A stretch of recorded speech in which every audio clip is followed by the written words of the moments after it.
Hey guys, I'm going to be showing you the Winnebago 2100BH. This is a bunkhouse RV.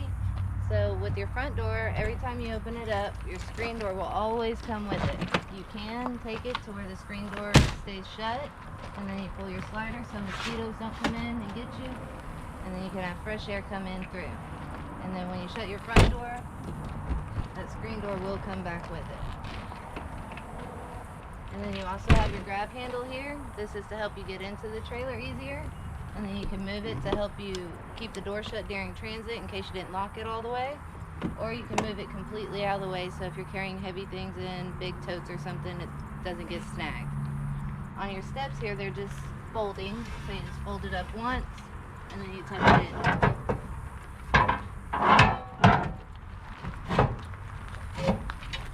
So they just slide in and they'll stay that way during transit so they don't bounce out on you. Here we have our stabilizer jack switches. So you have two buttons, one for each side, only on the front, and then you have a set for the rear back jacks. So when you extend them, you can do both at one time or you can do one at a time.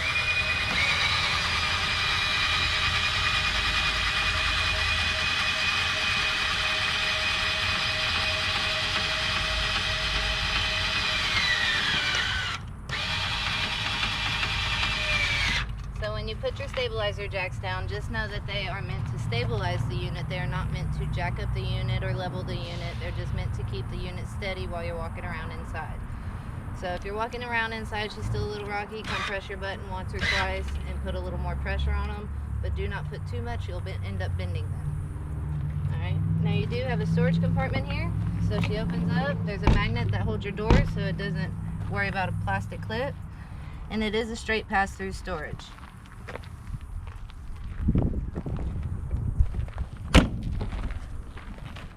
Here's your front, so you have your tongue jack. So I'm going to tell you how you can also tear up your stabilizer jacks by messing with your tongue jack. First, you always want to work with your tongue jack, level it front to back first. And then you want to go and mess with your stabilizer jacks. That's when, so if you go down with your front tongue jack, you're going to end up putting pressure on those front jacks if you already have them down. Or if you go up, you'll put pressure on those back jacks when you have them down. So always work your way to the front to the back. Now in your storage compartment, you do have some override handles, so that way if your motor goes out or something's just not working, we want you to always be able to come home. So you got an override handle for your stabilizer jacks and also for the tongue jack. So you'll take this little cap off and manually override your front tongue jack. And then you also have a light here so you can count your money. And then here's your 7-way. This plugs into the truck to give you power to your RV while you're traveling down the road. It'll help keep your food cold while you're rolling down the road. You also have this battery disconnect. So this hooks up to your truck. And if for some reason the trailer comes away from the truck, it'll pull out this clip and it'll lock up the brakes on your trailer. You do have to travel with your battery disconnect turned on or your brakes won't work.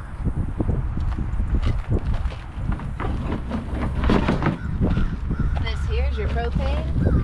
So I always like to leave one propane tank on and leave the other one turned off.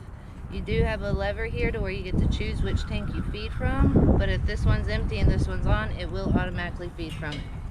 Always make sure your propane bottles are nice and tight so they don't go bouncing down the road. You'll have a really bad day then.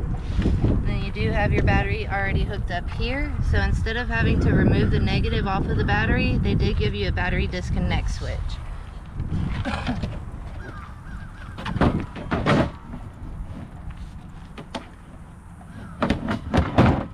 And then you also have your safety chains. These hook up to the truck too. They help keep the trailer with the truck. On this side, the unit already comes with a solar panel on the roof, but you also have the option of adding a 20 amp solar panel to the side. You can lay it in the sun and it'll help trickle charge that battery. And then here is the opposite side of that storage, pass-through storage. And then the black switch over there, that is your battery disconnect switch. So when it's on green, that means your battery is turned on. When you turn it up to the red, that means you've disconnected your battery, so you won't have any battery power. You want to do that mainly when you're going to go store the unit and not use it, because your CO2 detector runs constantly off your battery, so it will drain it in about 3 to 4 days. So just make sure you turn that switch off so you can come back to your trailer, turn it on, and have some battery power to be able to hook up. This here is your emergency window, so if you can't get out the door and there's a fire inside, you can pop that screen off, push this window open, and jump outside. You got your slide out here. Your slide out window does open, so if you wanted to have a breeze, you could. This here is just a door stop. This is going to help this door from hitting onto the unit, and it also helps it stay open. So that way it doesn't swing open, shut on you while you're trying to load stuff up. But always remember to unlatch it, because if you pull this and you break it, when plastic breaks, it's broke. So always disconnect the door to where you can shut it. In here is your bunk, so you can have someone laying here, and then there's a bunk on the top, and then you have all this space for storage. But you can pick this bunk up and put something inside of here if you'd like. So you have all this storage space.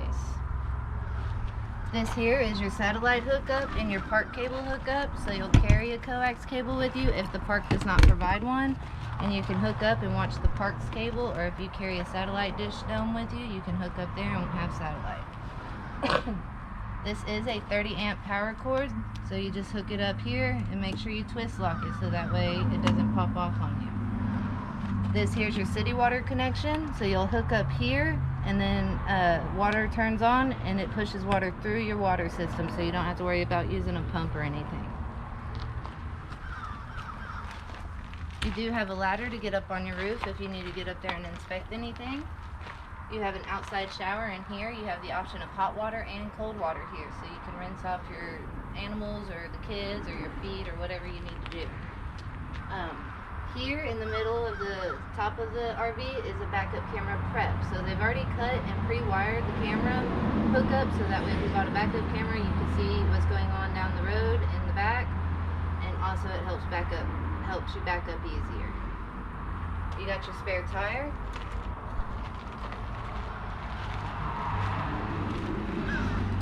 These here are the buttons for the rear jacks. So you'll just push them and then the rear jacks will go down.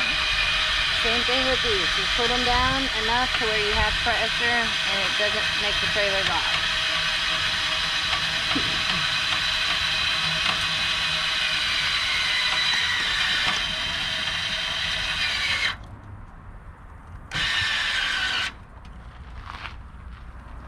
Alright, so now the trailer's going to be nice and sturdy when we go inside.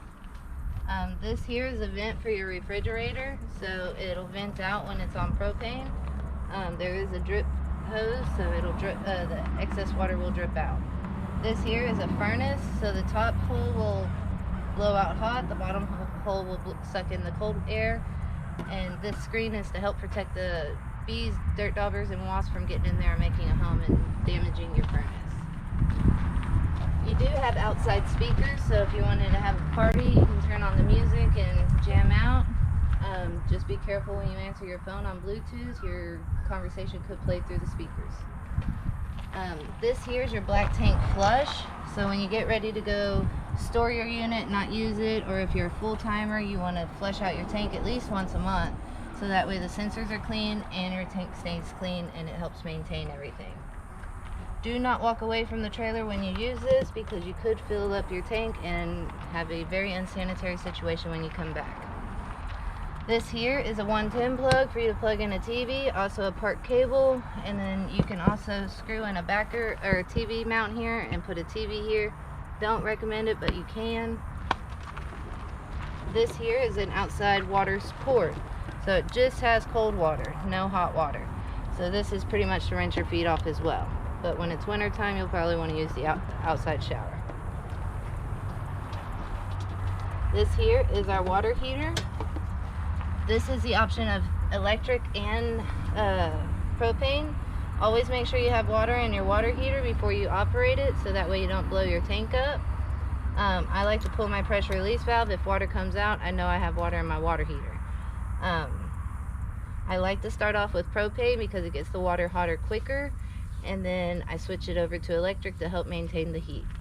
When you get ready to store your unit and not use it, you don't want to leave water in your water heater, because then you'll have stagnant water when you come back. So just remove this cap and that'll help push the water out of this water heater. And we do recommend you getting a cover for your water heater so that way the dirt daubers, bees, and wasps don't get in there and also make a home. Alright, now we're ready to move inside.